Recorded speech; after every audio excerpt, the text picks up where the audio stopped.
And then I'm going to also read your. Okie doke. Ah, look at that. There we are. Beautiful. So, good day, everyone. This is Dr. Cynthia Glickman from Messages from the Universe. And I have today Leonard. Am I pronouncing that right? Leonard or Leonard? Either. So I'm super excited because I love the consciousness and the power that that we have with our consciousness and understanding it. So I'm excited to introduce to you Leonard and a little bit about him. If you're struggling or unhappy in any aspect of your life right now, chances are you've made that choice that wasn't tuned into your conscience. Oh my.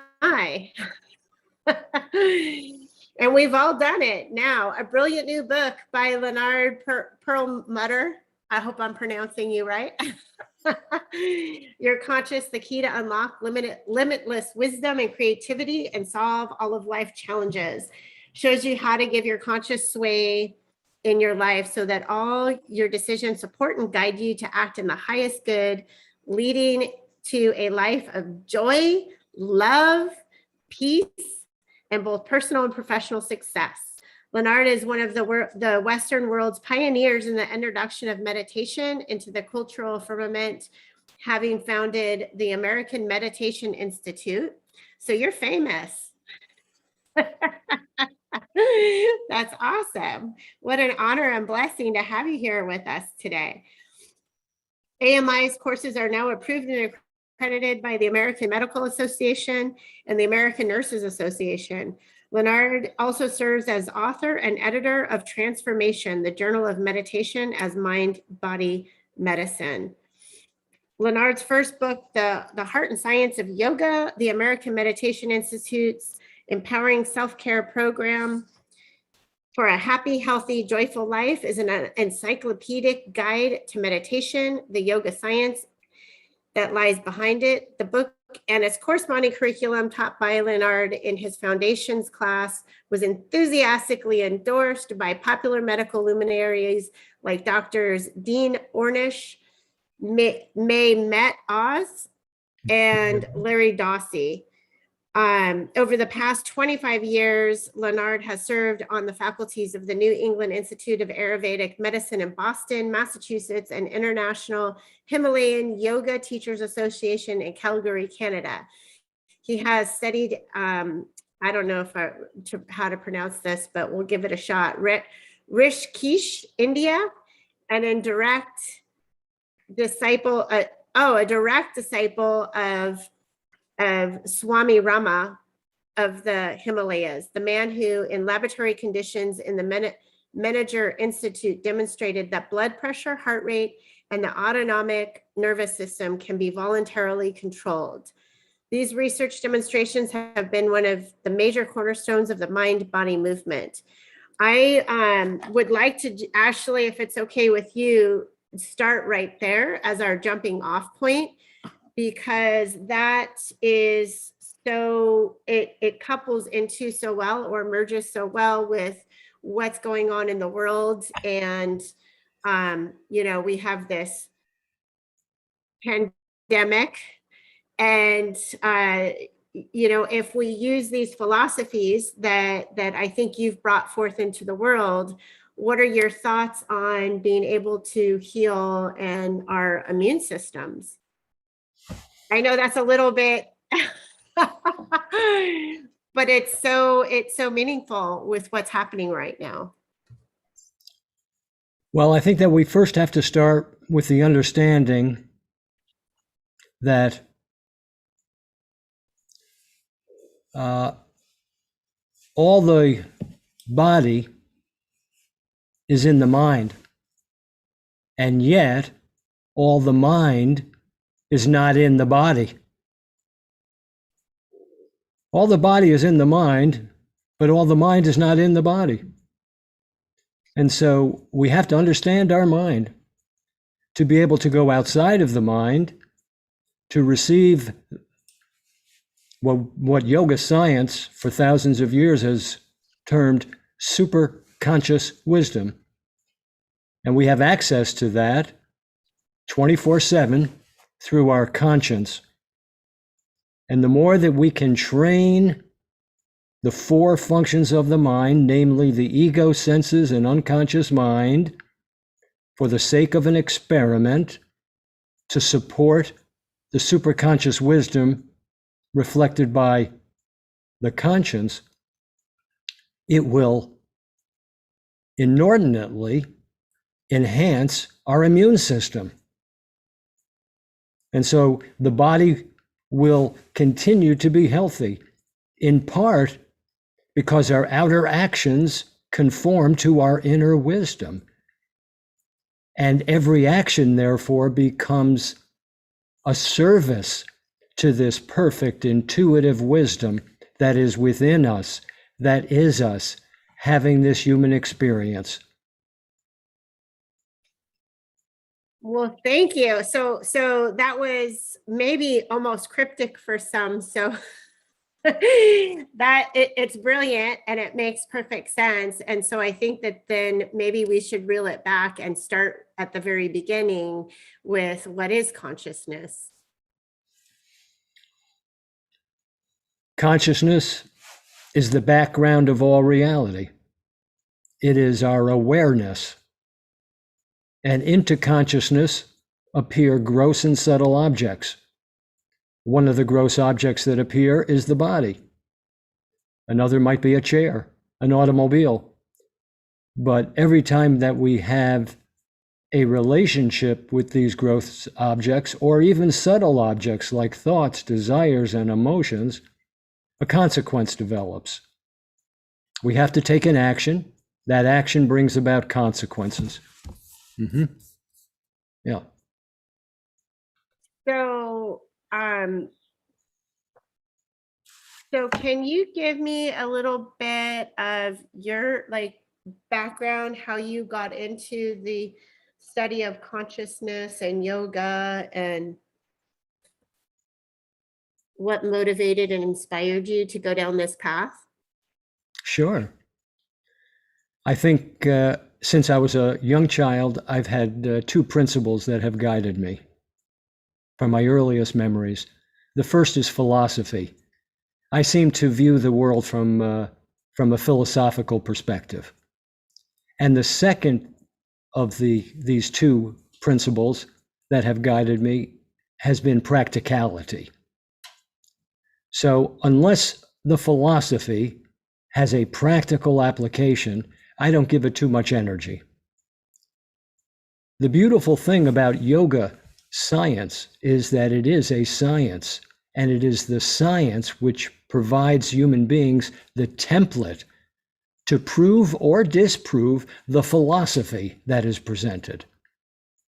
So you have the philosophy and you also have the practicality of the science, which provides us ways to experiment with our own superconscious wisdom and determine how we feel physically, mentally, and emotionally, and even spiritually since we began experimenting. So That's what I did. Yeah. So can you give me an example of that so that we can understand that in concrete terms then? Sure. Let's say we just finished dinner. And then we have another relationship with a thought that comes up. Are we going to brush the teeth? So I have to make a choice. Either we're going to brush the teeth or we're not going to brush the teeth. So since I hope you brush your teeth, but I do now. But I have not always had the habit of brushing them as conscientiously as I do now, because I have been actively involved in coordinating all four functions of the mind. And that's critically important for everybody to understand. You know, since we're children, I think that most of us have at least intuitively thought that we have different voices in the mind. And that's absolutely correct. We do. There are really four 4 voices. And 3 of them are advisors, but only one can make a decision.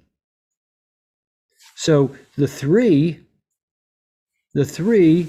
are the ego, the senses and our logic, and the unconscious. They are our advisors, so to speak.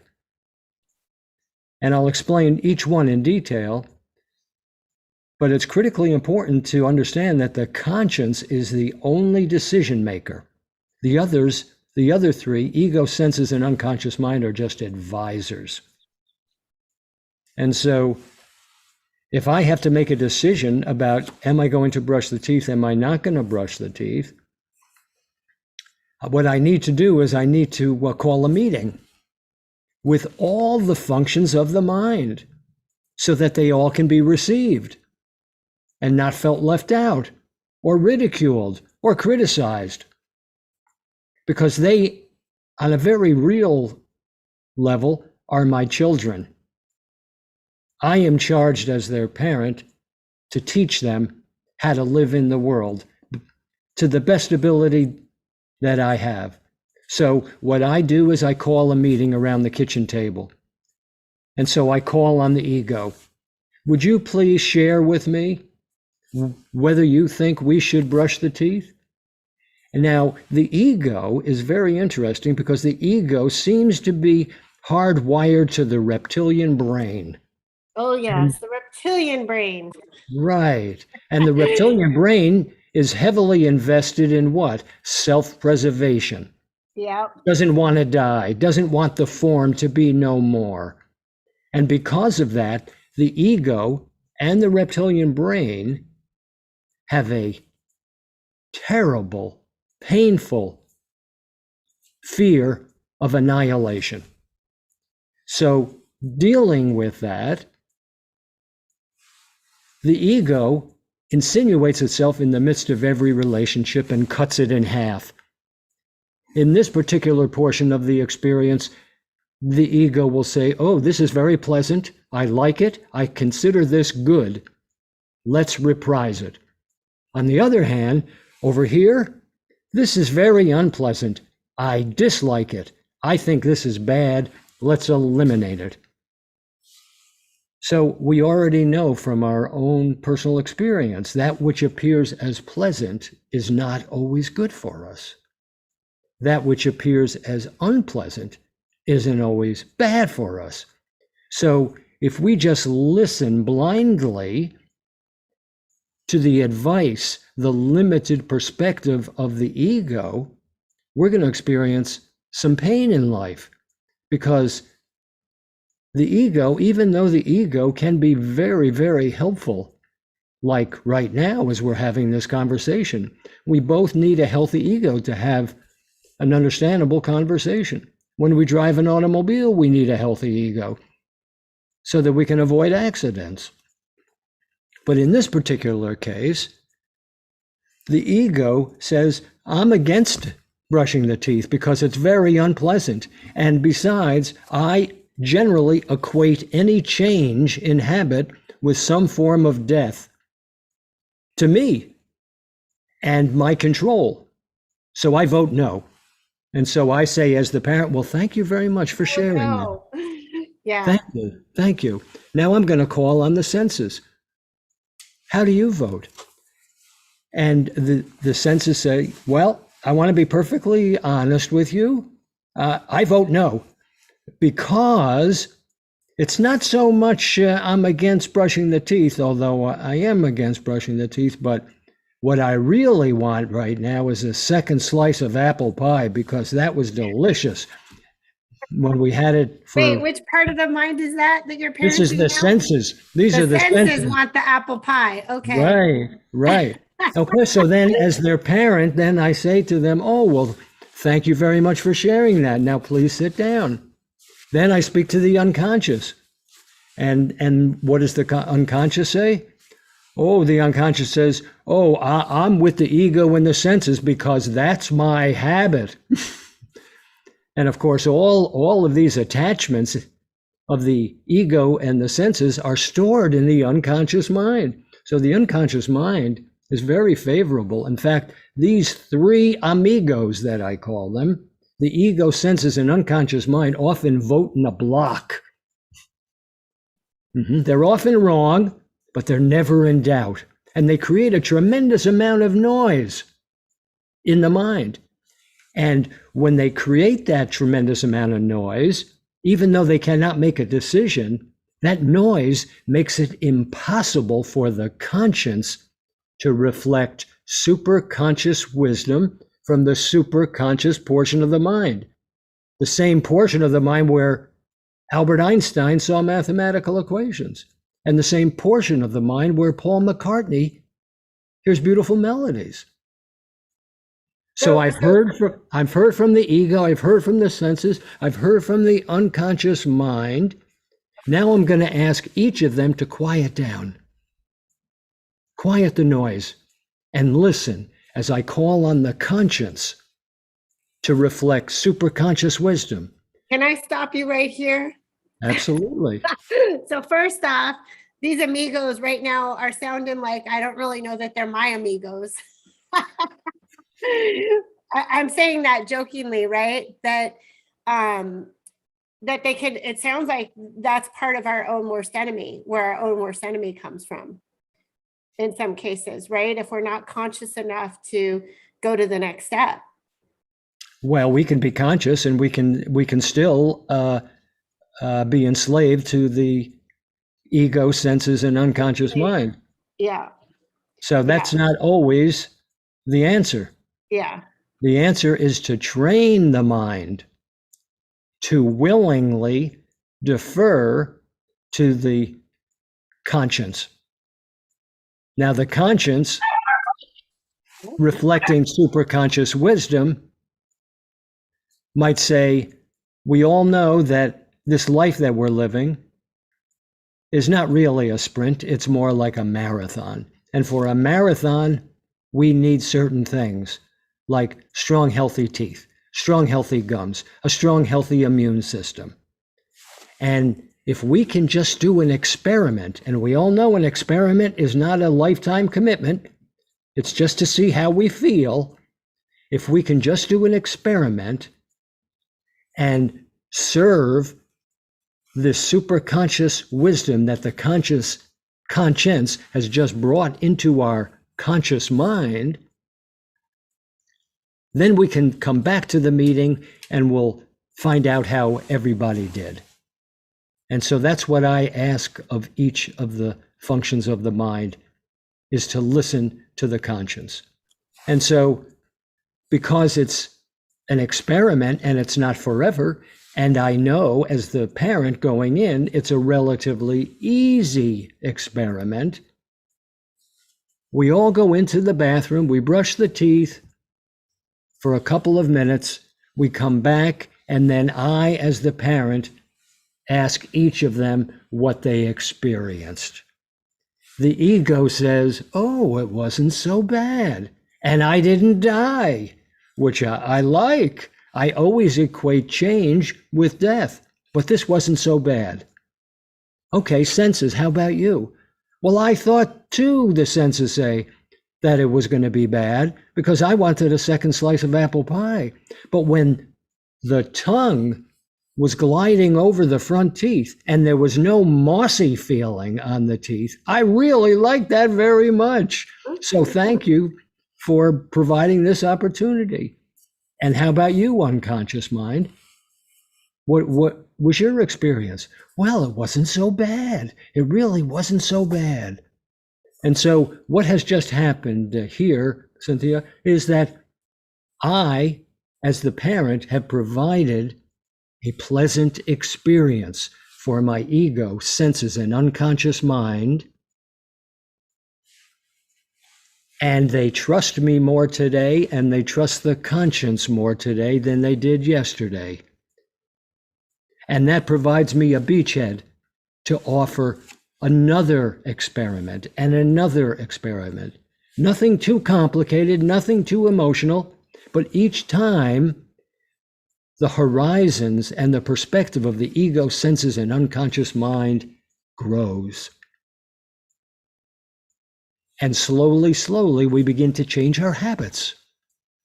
We start making lifestyle choices that enhance our immune system, that keep us healthy. And we make decisions that bring new relationships to us. And some relationships are changed because of those decisions. Some of those relationships are ended because of that superconscious wisdom.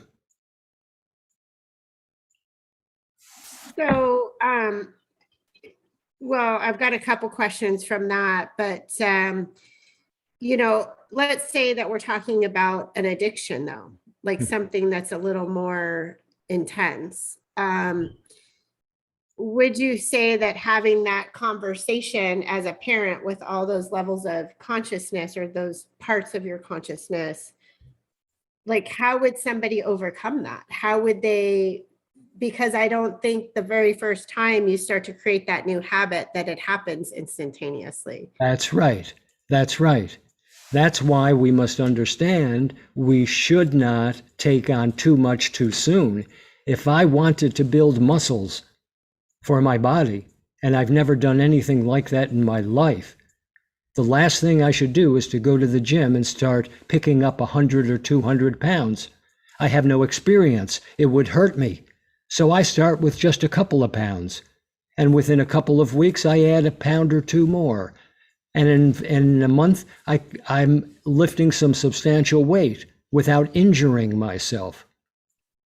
So the more that we can do the experiment, and the more that we can willingly let go of thoughts, desires, and emotions that conflict with my inner wisdom in order for me to serve the positive superconscious wisdom of the conscience, the more that I can let go of those old habits, the energy of those habits, of the fears that we have, or the anger that we have, or the addictions that we have, these attachments that we have, they can be transformed because they're just what? They're just energy. Energy can't be created nor destroyed, but it can be transformed.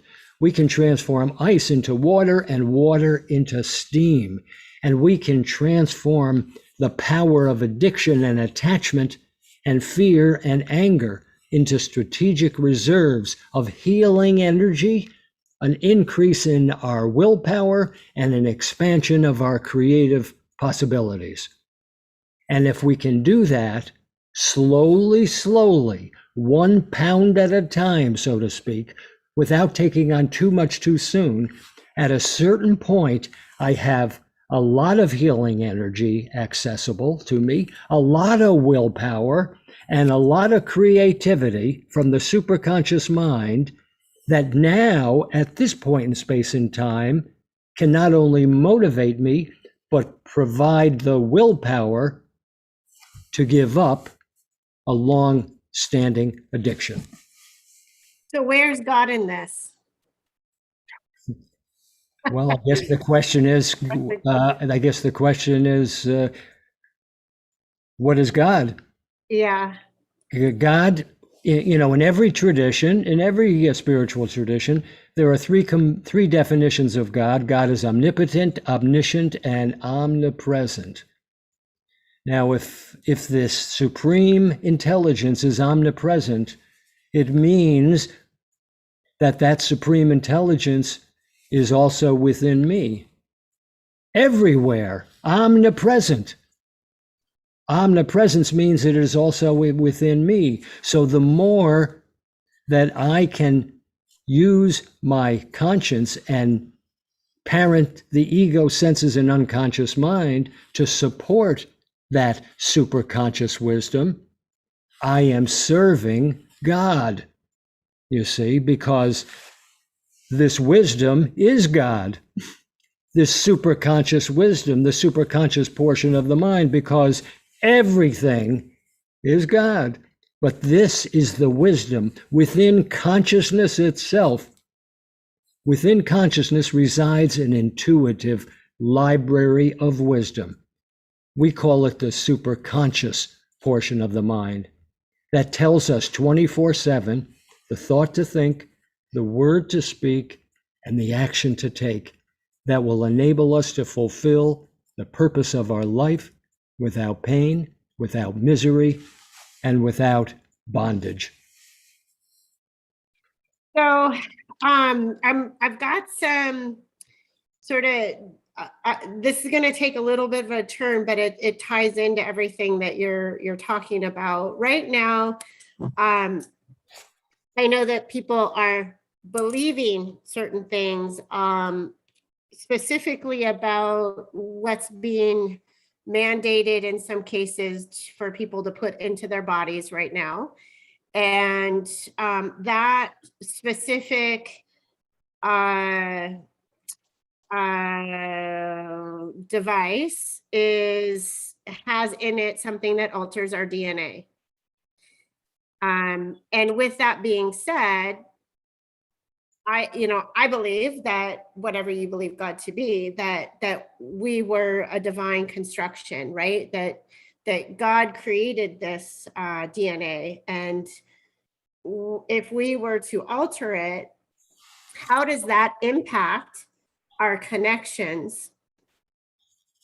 And does that take us away from, I'm putting the question out there to everyone because I know what I think about it. Does that take us away from God?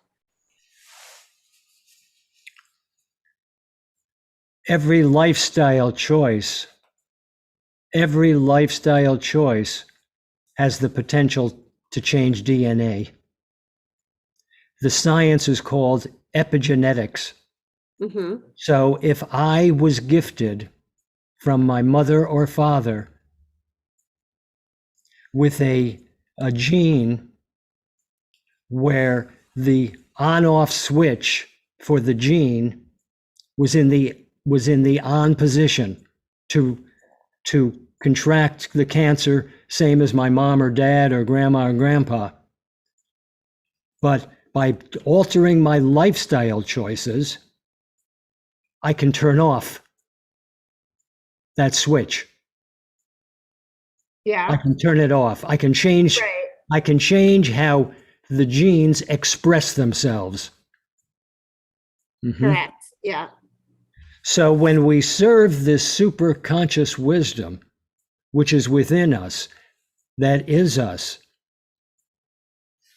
that intuitive library of wisdom wants us to live a long, healthy life without encumbrance, so that we can fulfill the purpose of our life, so that we can be an instrument of this light and perfection that is within us, that is us. So regardless of whether something's been put into your body that could alter it, you still have the higher power to still be raised up to the highest and best version. Absolutely. Is that what you? Absolutely. Absolutely. So I think that would you describe that as the Christ consciousness? Absolutely. Yeah.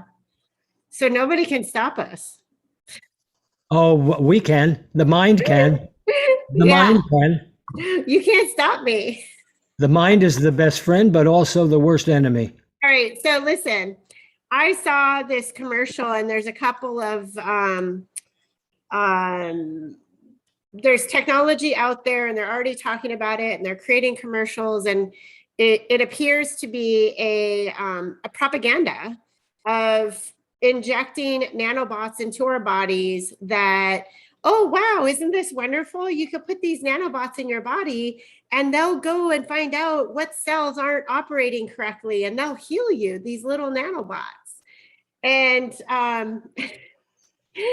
and I was, when I saw this, it actually made me cry, because I thought, well, we already have these God-given abilities. This is already within us. Why would we want to promote and encourage hey, let's go ahead and put nanobots in our body. Like, won't that be great?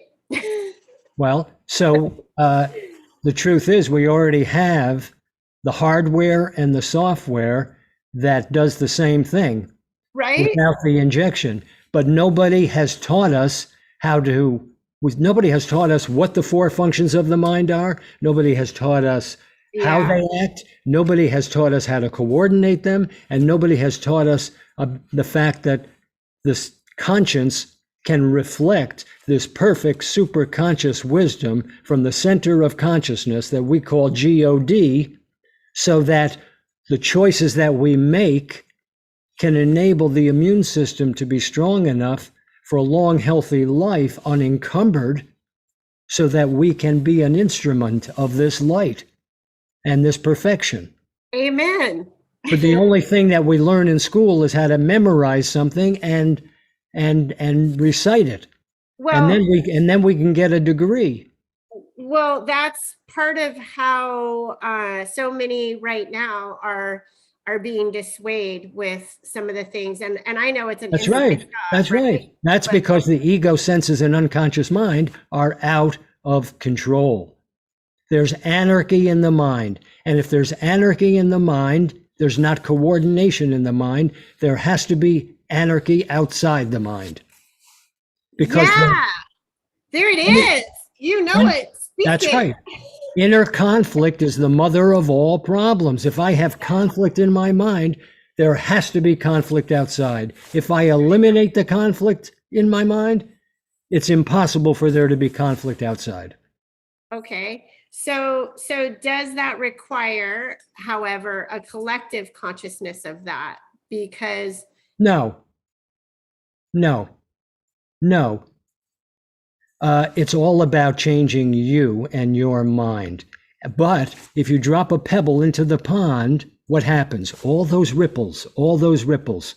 And there's only one consciousness. So if I can purify my own instrument and train my ego, senses, and unconscious mind to defer to the superconscious wisdom reflected by the conscience, if I can do that and change my consciousness, it changes the consciousness of the planet. Because there's only one consciousness. well, then what's it going to take for I guess I got a lot of work to do, because I see some things going on in politics right now that, and I don't watch mainstream media. I don't get sucked into the anxiety. And but that was part of what you're doing, is helping people to get beyond that part, right? Yes. Of the anxiety and the depression is Right. going. And to transform that energy into a healing energy, an expansion of their creative capacity, so that they can make better lifestyle choices. So so in light of what's going on, though, I'm going to go back, and I know I'd like your insights on this. So we have some pretty amazing things going on around the world, like globally right now. And Australia is probably one of the most extreme examples. I mean, that's become, at least what it appears, as a total military state. So am I just seeing that in the world because I haven't quite dissolved something within myself?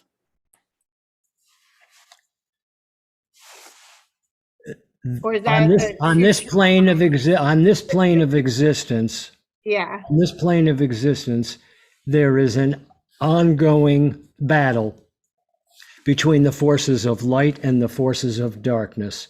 We have to understand something very essential. Yeah. Human beings are animals. Human beings are animals, but we're a unique animal because we have a conscience, and the conscience can go outside the matrix. It can reflect superconscious wisdom from the center of consciousness. Doesn't have to rely just on this mind-body-sense complex here. Right. It goes to the center of consciousness at the core of our being for this intuitive wisdom, this superconscious wisdom, and brings it into the matrix for us to go to school on. And so that's the battle. That's the battle. So I'm here to let people know, to let you know and your audience know that what we need to do is to, as Jesus would say, take the log out of our own eye before we take the speck out of our neighbor's eye, and coordinate, understand the mind that you have, ego, senses, and unconscious mind. Not always wrong, sometimes correct, a lot of times incorrect, and those faulty concepts, because they're so loud and so pushy, the conscience will simply rubber stamp them. You see? And that will be the choice, because at that point, with the ego, senses, and unconscious mind so loud and pushy, the conscience cannot reflect superconscious wisdom, but it is still the decision maker. And the ego, senses, and unconscious mind right now, you gave the example of Australia, wherever it is, whenever the ego, senses, and unconscious mind are out of control and there is anarchy among those three, then the choices that will be made by the conscience will simply reflect the loudest voice in the mind. And that's why you see this march toward militarism and strong arm, because people just want the strongest stallion to take care of me. Well, so here's what I've tried to reconcile, because I believe that, whatever is going on within us is what we'll see in the world, right? Yes. And at the same time, I'm like, well, that's very far away from me, but I also see that that's happening. And I see that it's also infiltrating, I'm here in the United States, you're in the United States. And so if I am one with my brother, then my brothers and sisters who are of that mindset, like, oh, I just want to be taken care of. Like, I think perhaps they're totally comfortable with the idea of, well, I don't want to have to think, and I don't want to have this conversation within my own inner being. And That's right. I'm okay with, like, okay, just tell me what to do. That's right. And so, that's fine. And that's okay. I have to be okay with that, you see, because everybody will get there. It might not be in this particular lifetime, but everybody is on a journey, is on a sacred journey. So do you think that we will transcend this time-space reality, though? Because if those of us that are awakened and aware of our different levels of consciousness and recognize that we're sovereign beings, that nobody truly can touch us, so to speak, right? Then, well, then what? Where do we, what are we doing on planet Earth still? What's going on? What are we doing here? We are prophets of love. We are instruments of light. We are Johnny Appleseed. So whoever can hear, whoever can see, will benefit. That's the purpose. On. Amen. Thank you for that. With no attachment to the outcome. It doesn't matter where it sprouts or if it sprouts. My joy is in being the light and planting the seeds. That's why I'm here today, to talk to you. Well, thank you. I'm so grateful that you came to share this time with us. Well, I'm very grateful that you gave me the invitation.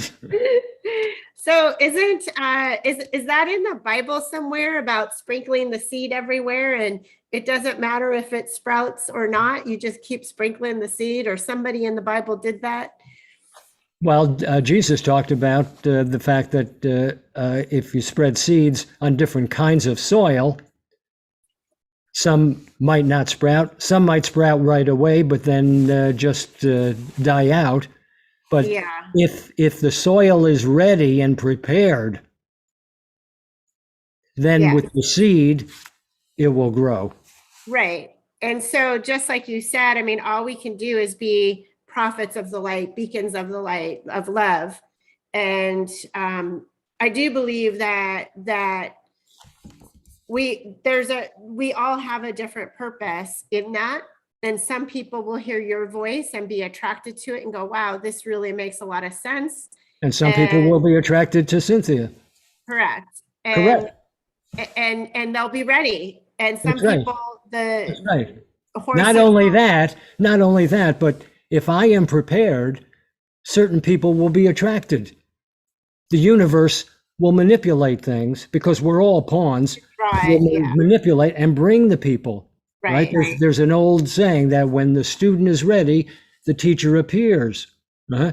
But right, when the teacher is ready, the student appears. yeah.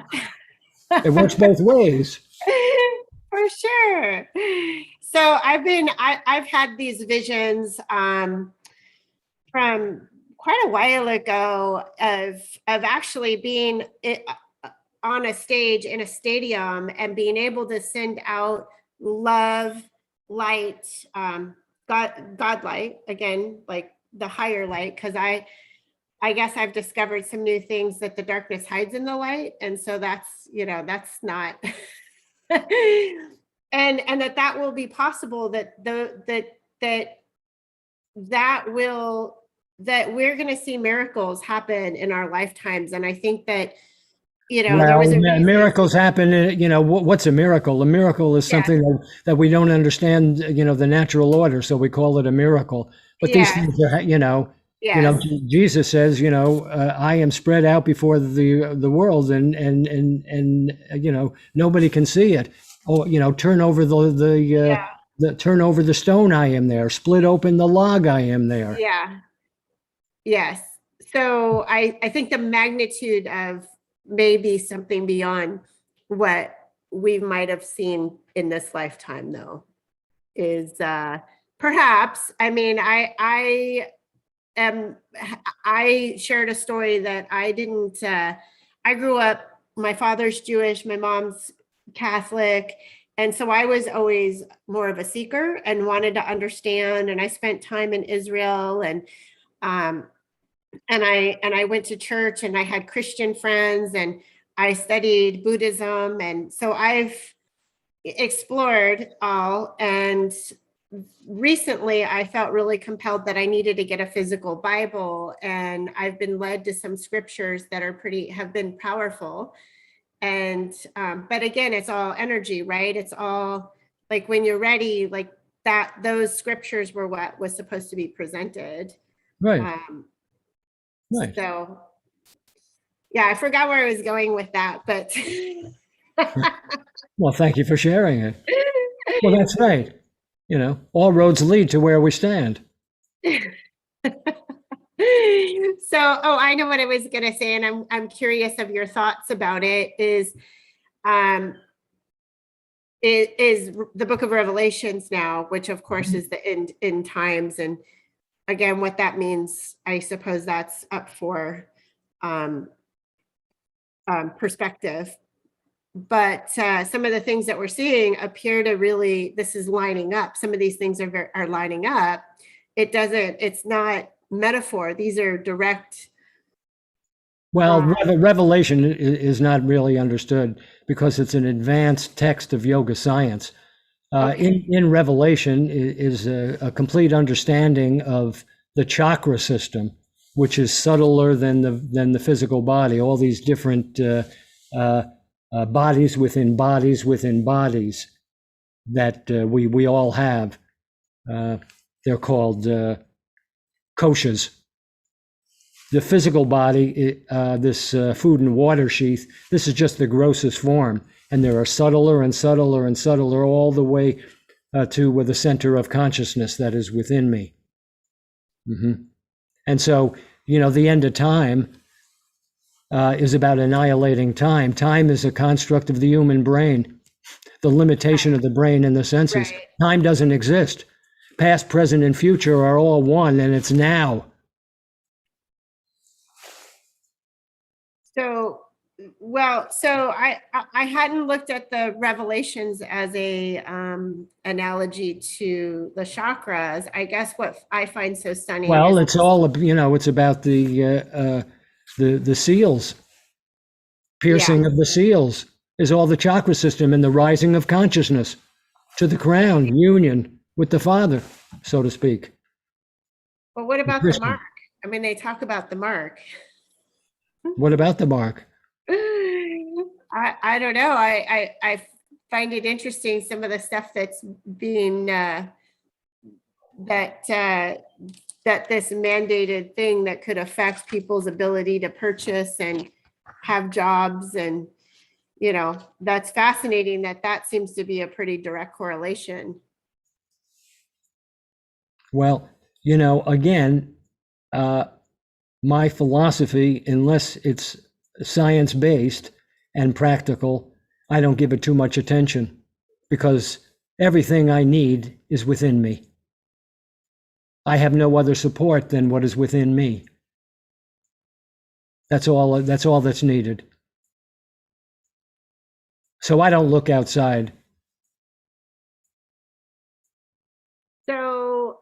So then again, it goes back to the question of God, right? It's all within us. Is it God that's within us? Is there God outside of us? God is omnipotent, omniscient, and omnipresent. So you tell me, God is here, there, and everywhere. Wherever you go, there's God. So where does karma play into all of this? Karma is the consequence of a previous action that comes to us and rendezvous with us and provides us a new relationship that provides us the opportunity to self-examine and let go of some obstacle in our mind that is inhibiting the light of love from coming through. So say that again. So karma is the consequence of a previous action. Right. So in essence, if you do bad in the world, bad will come back. Well, there is no bad, okay, and there is no good. Just thinking makes it so, right, Shakespeare? Right. Well, that's all judgment, right? That's right. Yeah. That's right. That's right. But so I say, what's to be done and what's not to be done. That's a lot easier. And it's, it's not all jazzed up with morality and relativity, but what's to be done and what's not to be done. So when we take actions that conflict with our inner wisdom, or for that matter, in union with our inner wisdom, those consequences come back on us. So the highest principle is non-injury, non-harming, because even though you have a different body, a different mind, a different personality, and a different set of habit patterns than I do, the body, the mind, the senses, the body, the mind, the personality, and the habit patterns, they're all subject to change. And yet within you is the same consciousness that is within me.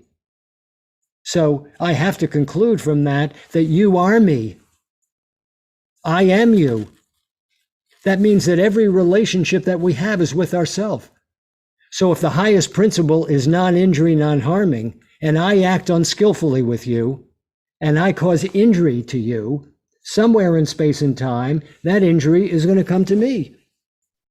Yeah. And if I act selflessly and lovingly toward what my eyes see as separate, but my heart knows as one, if I give to you, somewhere in space and time, something's going to be added unto me. Yeah. So when you say that, because yes, so could that be in a different lifetime? Like, people sometimes say, well, how could God do that? Like, how could, this is a good person, why did they get cancer or something? I mean, we know that that's not the direct link, but how would you respond to that? Well, I have an allergic reaction, a built-in allergic reaction to hypothetical what-if situations, but I do know this, that if someone has a disease, there are many, many, many people that benefit from that experience. Mm-hmm. Mm-hmm. So people learn how to be doctors, people learn how to be nurses, people learn how to be researchers, people learn to know that time is short and that I need to deal with my anger rather than always walk around with a chip on my shoulder because time is short. So there are, one painful experience by some human being has all these different ripple effects, and it's different for everybody. It has a different meaning. Right. So I can't really say what the meaning is for me right now because that's not my karma. That's just a hypothetical. Right. So my job is to bring yesterday and tomorrow into today and bring today into now. Now, at this auspicious moment, what's to be done and what's not to be done, what's to be said and what's not to be said, what's to be thought and what's not to be thought.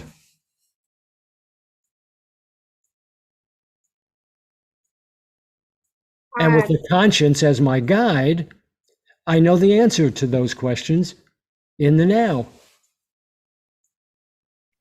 So what are let me ask about your book for a moment. So there's a saying that if something happens and it doesn't, it's uncomfortable, it's not something like, let's say it is cancer, right? Instead of going, oh no, this is terrible, like, okay, good that happened. And being able to, and not in a judgment, right? But in a way of like, well, what's the gift? What's the gift? There's I don't know if you're familiar with this word, Cynthia, eucatastrophe. Okay, so we know what a catastrophe is. Yeah. And so, but the prefix EU comes from the Greek and it means good. Yes. A eucatastrophe is a good kind of catastrophe. So obviously, we live on different levels of consciousness. And so when bad news comes, the personality has a habitual reaction because I'm acting as the personality. But very soon I can become detached. I can take a higher perspective and I can look for the gift in the painful experience. What is it?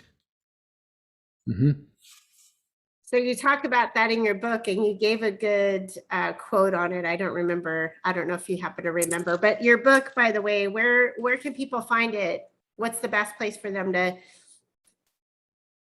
shop for it? Well, you can get it at any fine bookseller. You can get it at Amazon. You can get it at Barnes & Noble and any place that sells books. We have a website called yourconscience.org. Tells you a little bit more about the book, tells you a little bit about myself, the author, and where you can purchase it, yourconscience.org. And are you also doing classes to help people to be able to parent their 4 parts of their mind? I am. I do that every day. And the conscience. That's right. I do. So what kind of programs are you offering? Well, we have a foundation course that really is the prerequisite to all of our courses, and it's 6 weeks, and it's offered through the American Meditation Institute that I founded in 1996, and that website is americanmeditation.org, americanmeditation.org. And is that, I'm guessing, is that a webinar? Is that just an online content? It's a webinar. We do a Zoom meeting room. It's live, it's interactive, and everybody gets a recording afterwards. Okay, so they'll be able to have direct contact with you. Oh, absolutely. I wouldn't do it any other way. Also, on the website, americanmeditation.org, on the homepage, we have a link to Sunday meditation. It's free. It's a guided meditation that I do every Sunday. It's from 9:30 to 11 o'clock in the morning, Eastern time. And if folks are in a different time zone and can't make it, if they just hit the link and register, they will get the recording. every Sunday, and half of it is a guided meditation that I do for everybody. And the second half is a conversation just like you and I have just had. Oh, that's fantastic.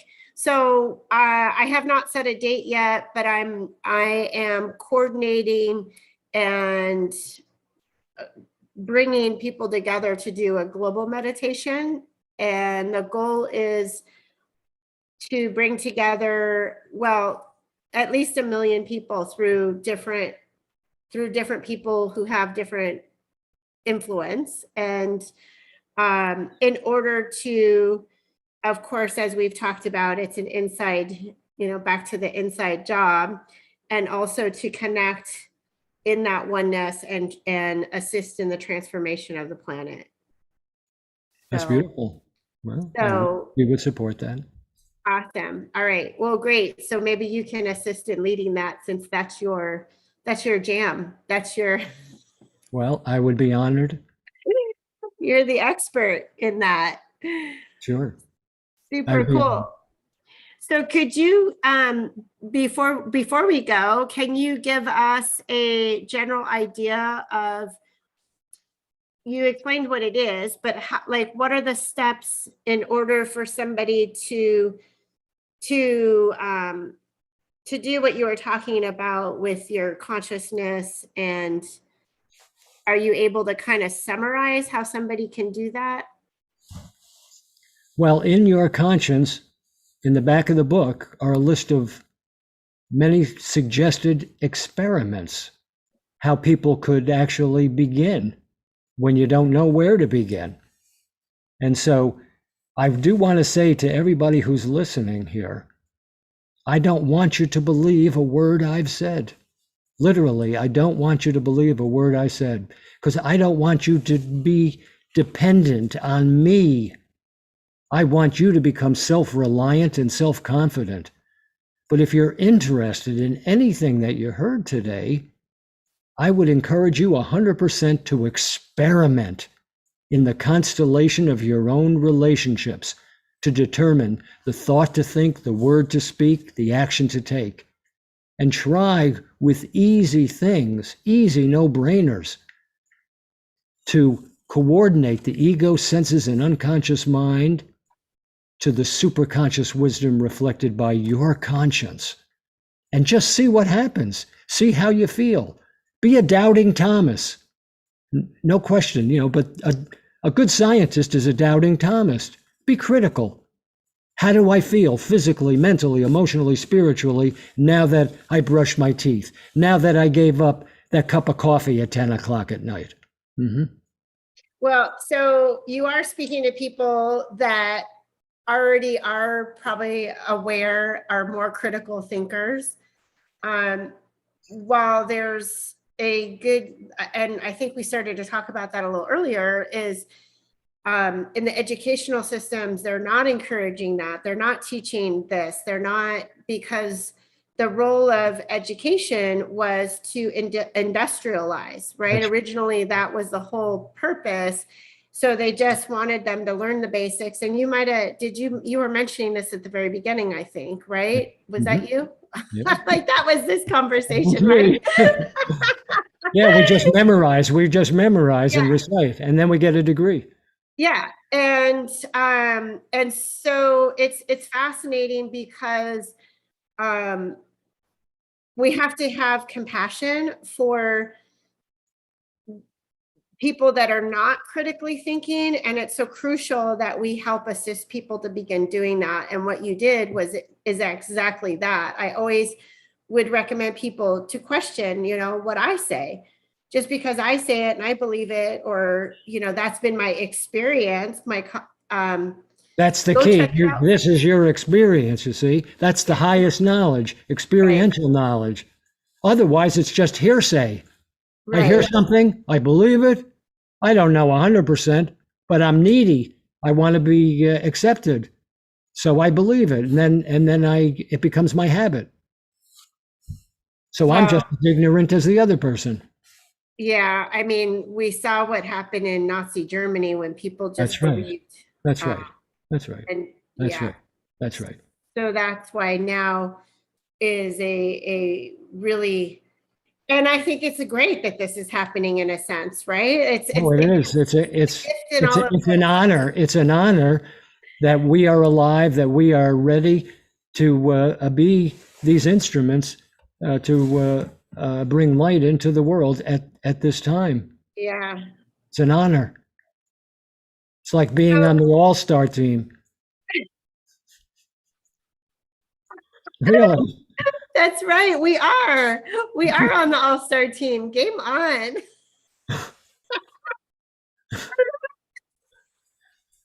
It's true. Um, yeah. But it's humbling. It's humbling. It's humbling. Yes, it is. It is also very humbling. You know, I have had a daily practice of meditation for many years. I had conversations with my higher consciousness, God, since I was 5 years old, and then had a very big awakening about 20 years ago that was even more like, oh wow, this is even more profound. And so I connect in because I've quieted those other aspects of my mind, the three amigos or whatever. The beauty of that is I have been able to see these visions that I mean, maybe you can speak to your opinion of it, but I see these visions and I think that's a God message. These are things that I'm receiving. These are not things that I'm intending, which is a different, you know, visualizing and intending something versus just receiving a vision. And some of the things that I've seen are actually about what's about to happen now. And these are visions that happened 10 years ago. And I started to mention it earlier, but it is incredibly humbling. It's exciting and humbling because I love that, you know, what a gift for us to have this opportunity, because giving is so, it actually fills us up. That's right. That's Yeah. right. Yeah. So can you give us an easy experiment that they can try themselves? Well, I gave people about brushing the teeth, Yeah. and food choice is a wonderful way to do that. And so I would recommend, for example, anybody who drinks coffee, especially with caffeine, to think about doing an experiment and substitute hot water. Hot water is the $1 million prescription. Hot water, just drinking hot water, as hot as coffee or tea, don't burn the tongue, but it's a tonic for the entire urinary system. It's a pass-through. It asks nothing of the body. And so, for example, when we wash dishes, we use hot water, right? Because it gets rid of the grease and the grime a lot easier. Same with hot water. And also, here's another tip about hot water. Any temperature that you ingest that's above 98.6 is free energy to the body. I love that, because I love in the morning, like sometimes I do drink hot water with lemon in it, or just a hot tea, but I'll try it just pure water, right? Yes. I just love, like, it just makes me feel, I can't explain. Oh, it's and for most of us, what we really love about coffee or tea is the hot liquid going down. It's so comforting. Right, it's that comforting feeling. So Yeah. why not just use it? Okay. And so so some people might have to get over the idea of I'm not having the coffee, right? Well, that's right. So, so they'll have to let that go. Just for the sake of experiment. How does it make you feel? Yeah. Okay, that sounds great. So one other thing from your book, that I actually like the concept of, and you call it the bridge of yoga. Yes. Is it yeah. Can you explain what that is? Well, yoga means union. You can use any word. You could use Christianity, you could use Judaism, you could use Buddhism, you can use Hinduism, Islam. But I see the bridge of yoga as a metaphoric scientific bridge that helps us, instructs us, cajoles us, inspires us to base our outer actions on our inner superconscious wisdom. And so in every relationship, we have to carry this invisible bridge with us and make sure that when I have a relationship, I know I have to take an action. I know it's going to bring about a consequence. I know what the consequence is that I really desire. I want to be happy. I want to be healthy. I want loving, nurturing, creative relationships. So if I can use this bridge of yoga and base my outer actions, my outer words, and my outer thoughts on my own superconscious wisdom reflected by my conscience, and convince the ego, senses, and unconscious mind to support that, I will experience the happiness and the health and the security and the loving, nurturing, creative relationships. Yeah. So it's in that instant though, that, and you do talk about this in your book. And so I don't know what term you use for it, but when people go into that autopilot mode and they're unconsciously responding to people, they're unconsciously operating in the world. And, we're kind of talking about that, but is there a trick to like flipping the switch of, wait a minute, before I respond, let me think, let me. Yes. Back into. Yes. It's just a very simple question to ask yourself. The question is, who am I? Who am I who is aware of this thought that evokes fear? Who am I who is aware of this thought that evokes desire? Who am I who is aware of this thought that evokes anger? Who am I? Who am I? Yeah. And that changes my perspective. Remember, Albert Einstein says a problem cannot be solved on the level at which it arises, has to be solved on a higher level. Yeah.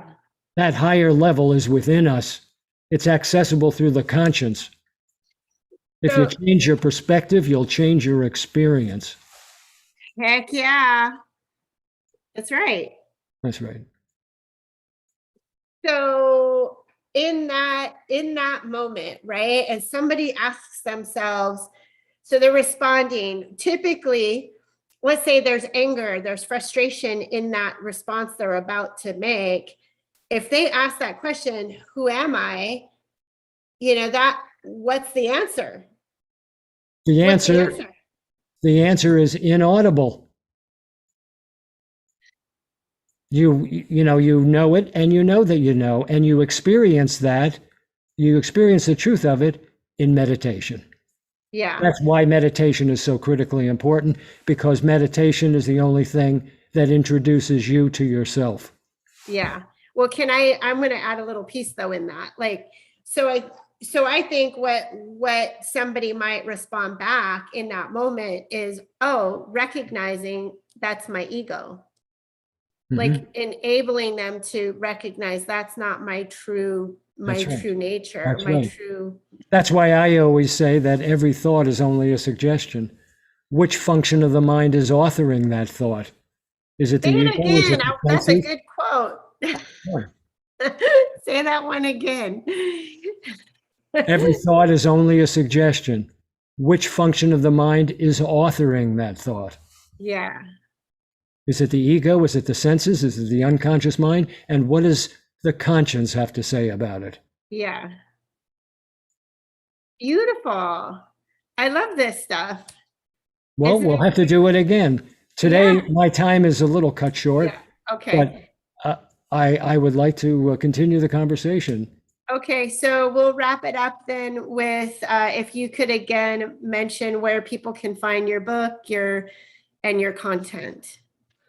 Okay, the book is yourconscience.org, yourconscience.org, and the foundation course of yoga science that I offer that explains how to coordinate the functions of the mind and use the conscience as your guide, just like Jiminy Cricket taught us when we were children. That is American Meditation americanmeditation.org. And why is this so important for them right now at this time?